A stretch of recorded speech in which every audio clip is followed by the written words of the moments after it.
Keith Call's white Honda Accord was sitting at the York River overlook when rangers found it the next morning. Engine cold, windows up, nobody inside. And on the seats, both Cassandra's and Keith's clothing. Not a forgotten jacket, not a scarf. Their clothes. Two people had been there, and then they simply weren't. That image, the empty car, the clothing left behind, is the one detail that has refused to leave this case for 37 years. The night it happened was ordinary in every way that matters. April 9th, 1988. A Saturday. Cassandra Hailey was 18 years old, and she was going to a party with a guy she'd recently met. Keith Call, 20 years old, a student at Christopher Newport College. It was early in whatever this thing between them was. The stage where you're a little nervous, where you pick your outfit twice, where the night feels like it has potential. She probably checked her hair in the mirror before she left. He probably showed up a few minutes early and waited in the car. They went to the party. People saw them there, laughing, talking, doing the ordinary things people do when they're young and the night is open in front of them. And then, sometime after midnight, they left together. Nobody who knew them would ever see either of them again. The Colonial Parkway is a scenic road running through Yorktown and Williamsburg in Virginia, maintained by the National Park Service, flanked by old-growth trees and river views. In daylight, it's the kind of place families stop at, tourists photograph, school groups walk through. But at night, in 1988, it was genuinely isolated. No nearby houses, no streetlights, no passing foot traffic. The York River overlook was a known spot for couples to park. Everyone in the area knew it. Keith's car sat there with the windows up, and inside was everything except the two people who should have been in it. No sign of a struggle. No blood. No shell casings. No notes. Their bodies have never been found. That detail, the clothing, is the one that never lets go of this case. Think about what it actually takes to get two people out of their clothes in a parked car without breaking a single window, without spilling a drop of blood, without leaving any trace of force or panic. No torn fabric. No scuff marks. No overturned seat. Just the clothes and two people gone.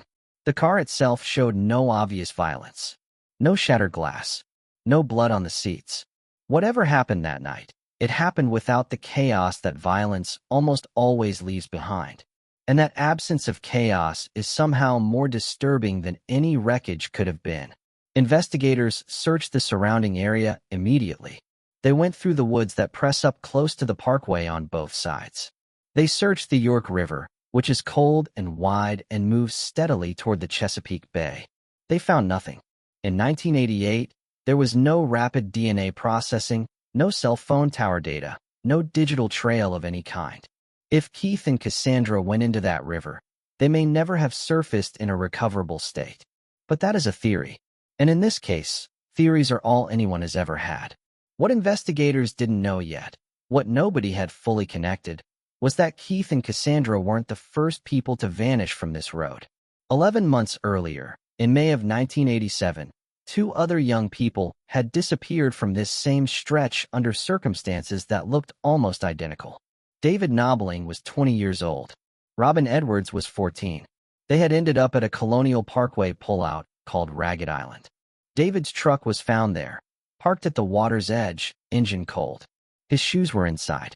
Robin's shoes were found nearby on the ground, as if she had simply stopped walking mid-step. Their bodies were eventually discovered in the Nansemond River, miles away. The cause of death could not be determined. The bodies had been in the water too long. 2 incidents in under a year. The same road. The same pattern. Young people in a vehicle at a scenic pullout. Shoes and clothing left behind. No witnesses, no obvious struggle, disappearance, or death.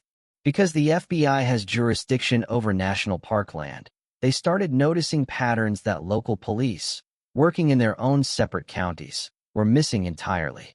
What looks undeniable now, a series of attacks by the same person or persons, was genuinely difficult to recognize in real time, when each case sat in its own folder in its own jurisdiction with no one connecting the threads.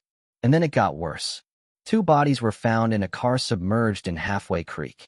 It was September of 1989, more than a year after Cassandra and Keith had vanished. when the full horror of this corridor became impossible to ignore. Kathleen Thomas was 27, a former Marine. Rebecca Dowski was 21, a college student living just a few miles from the Parkway. They were a couple. Their bodies were in Kathleen's car, which had been pushed off a boat ramp into the water. Both women had been strangled. A rope had been used. Their throats had been cut. What happened to Kathleen and Rebecca was methodical, controlled. Whoever did it had taken deliberate, unhurried steps, strangling two people, cutting their throats, moving their bodies into a car, driving that car to a boat ramp, pushing it into the water, and then walking away into the dark. That is not the act of someone panicking. That is someone who had thought carefully about what they were doing or had done something like it before. Then one more. In April 1990, Anna Maria Phelps and Daniel Lauer disappeared from a rest stop on Interstate 64, not far from the Parkway itself. Their car was left. Their bodies were found months later in the woods nearby. They had been murdered. For incidents, 8 victims, 1 corridor of road and river in southeastern Virginia. The FBI formally connected the cases and began treating them as the work of a single offender, or possibly 2 people working together, spanning 1986 to 1990. The Colonial Parkway murders became one of the most closely studied and most stubbornly unsolved serial cases in American law enforcement history. The profile that emerged over years of investigation pointed toward someone deeply familiar with the area, someone local, someone who knew which overlooks couples used at night, someone who knew the rhythms of the Parkway when rangers made their rounds, which pullouts were screened by trees, which ones gave a clear view of approaching headlights. Someone who had a way of approaching a parked car without triggering immediate alarm. That last point is where the most persistent theory in this case lives. Investigators have long believed the attacker may have posed as a law enforcement officer. A vehicle with flashing lights pulling up behind. A knock on the car window. A badge held up to the glass. Think about what that does to 2 people sitting in a parked car at night. Every survival instinct shuts off. Why? Because we're trained from childhood to obey. You don't run from a police officer. You don't fight back. You roll down your window. You comply. And the moment you do that, you've already handed over control. If the attacker displayed a badge, real or fake, it would explain why there were no defensive wounds at the scenes. It would explain why 2 people sitting in a car with a running engine and an open road right in front of them didn't just drive away. It would explain why the scenes looked so orderly and undisturbed. Because the victims didn't know they were in danger. Not until it was already too late. This theory has never been confirmed. No suspect has ever been publicly named in the Colonial Parkway murders. No arrest has ever been made. No one has ever stood in a courtroom and answered for what happened to Cassandra Hailey, or Keith Call, or David Knobling, or Robin Edwards, or Kathleen Thomas, or Rebecca Dowski, or Anna Maria Phelps, or Daniel Lauer. For the families, the decades have not softened this. They've just stretched it longer. Cassandra Hailey's mother has spoken publicly over the years, in interviews with journalists and documentarians who periodically return to the case.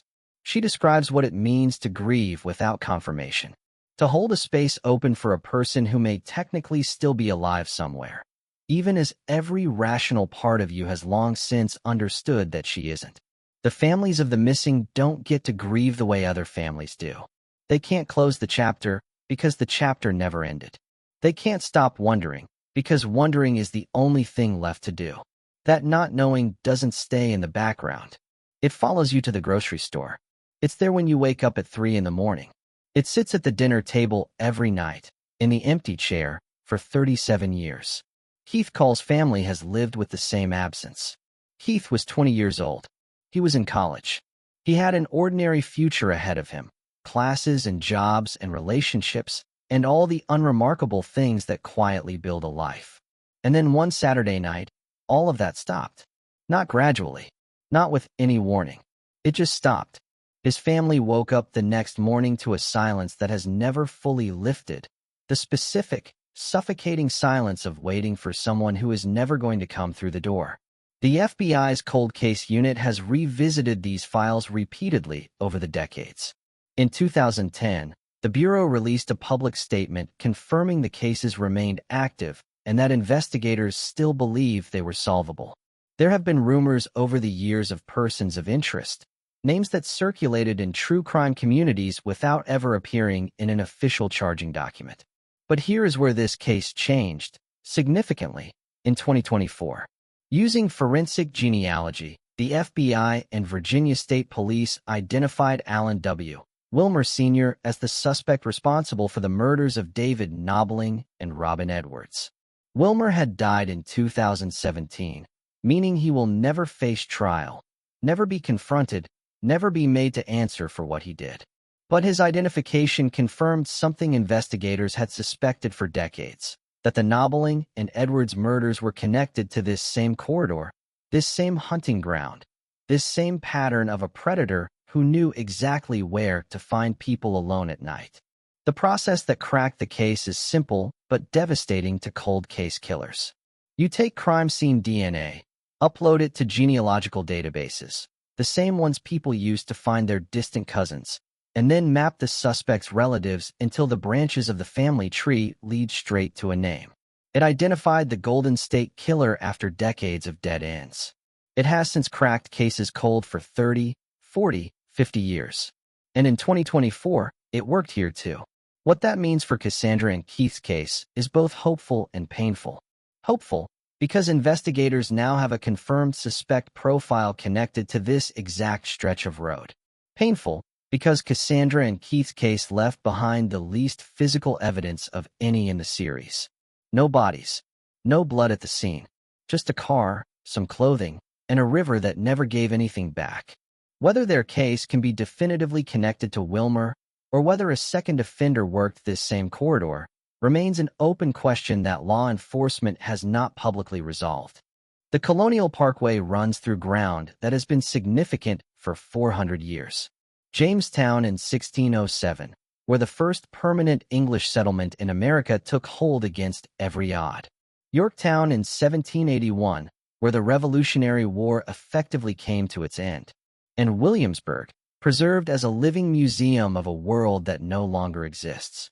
The road connecting them was designed to be beautiful, to move people slowly through history. And it is beautiful.